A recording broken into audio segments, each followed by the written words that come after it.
Bonjour à tous, guerrières et guerriers. Dans cette vidéo, on va découvrir comment je suis passé de ça à ce résultat-là. Donc, écoute cette vidéo jusqu'à la fin pour ne pas manquer ça. Pour ceux qui me connaissent, vous savez déjà que je fais du grandeur nature. C'est d'ailleurs pour ça que cette chaîne YouTube existe, parce que je veux devenir un influenceur grandeur nature, puisqu'il y en a très peu, voire aucun, dans la francophonie et encore moins dans le monde québécois. Mon prochain grandeur nature est vraiment dans pas très longtemps. Il est dans 1 mois et quelques jours. Et pour ce GN-là, j'ai envie de repeinturer un peu le tout. C'est pour ça qu'aujourd'hui, on va faire cette pièce d'armure. On va essayer d'enlever la graisse qu'il y a dessus, d'enlever la rouille et de tout repeinturer, ainsi que d'ajouter un motif dessus. Donc pour enlever la rouille ainsi que la graisse, je vais devoir me rendre à mon garage pour faire tout ça. Donc on se retrouve là-bas. Je vais donc utiliser la meule qu'il y a juste ici en espérant que ça fonctionne bien, que ça enlève bien la rouille dans un premier temps. Et avec un peu de chance, ça peut aussi enlever une partie de l'huile. Mais l'huile dans tous les cas, probablement qu'il y a une autre façon que je vais devoir l'enlever parce que je pense pas que je vais réussir à tout enlever avec ça.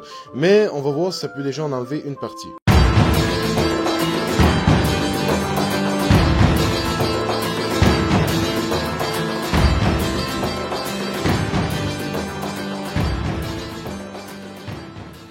Ok, donc déjà là, ça ne commence pas très bien.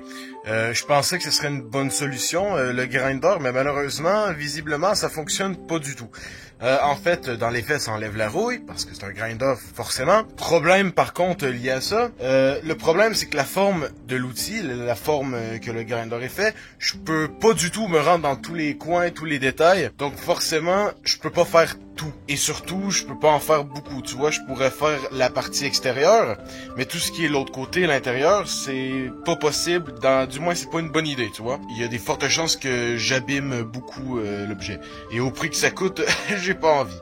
Je pense que le mieux, c'est que j'enlève le plus possible que je peux à la main et que ensuite je peinture et après plusieurs gènes, forcément la peinture va s'enlever à cause de l'huile un peu, ça va peut-être rerouiller. Prochaine fois que je vais vouloir peinturer la pièce, je vais enlever la peinture, mettre de l'anti-rouille et du dégraissant. Je pense que c'est comme ça qu'on va faire, mais pour aujourd'hui, dans les faits, il faut que je le fasse. Donc voilà, je vais essayer d'enlever le plus possible d'huile avec un chiffon, et puis après ça, je vais juste peinturer par-dessus. C'est sûr, c'est pas le mieux, c'est pas le plus idéal, j'en suis conscient, mais c'est pas mal ma seule option pour le moment.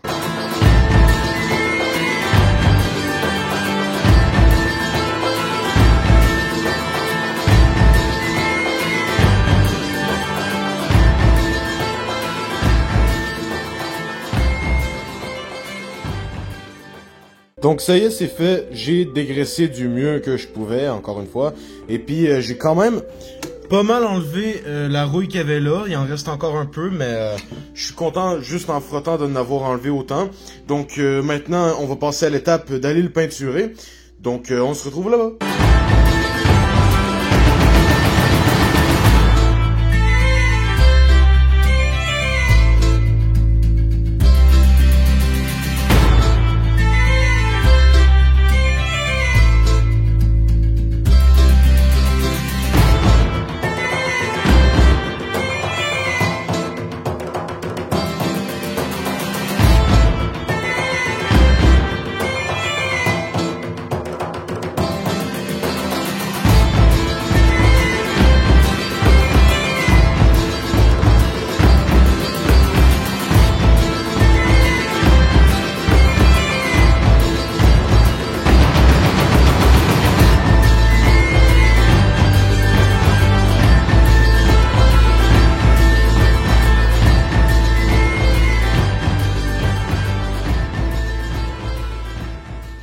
Et voilà tout le monde, c'est de cette façon que nous sommes arrivés à ce résultat-là. Donc je suis plutôt fier. Le design, bien évidemment, n'est pas parfait, mais par contre, il fait le travail, je le trouve plutôt beau. Donc merci beaucoup à tout le monde d'avoir regardé cette vidéo. Si elle vous a plu, n'hésitez pas à mettre un pouce bleu, n'hésitez pas à vous abonner à la chaîne YouTube. Et si vous avez des astuces pour faire la prochaine épaulette, n'hésitez pas à mettre ça dans les commentaires. Salut!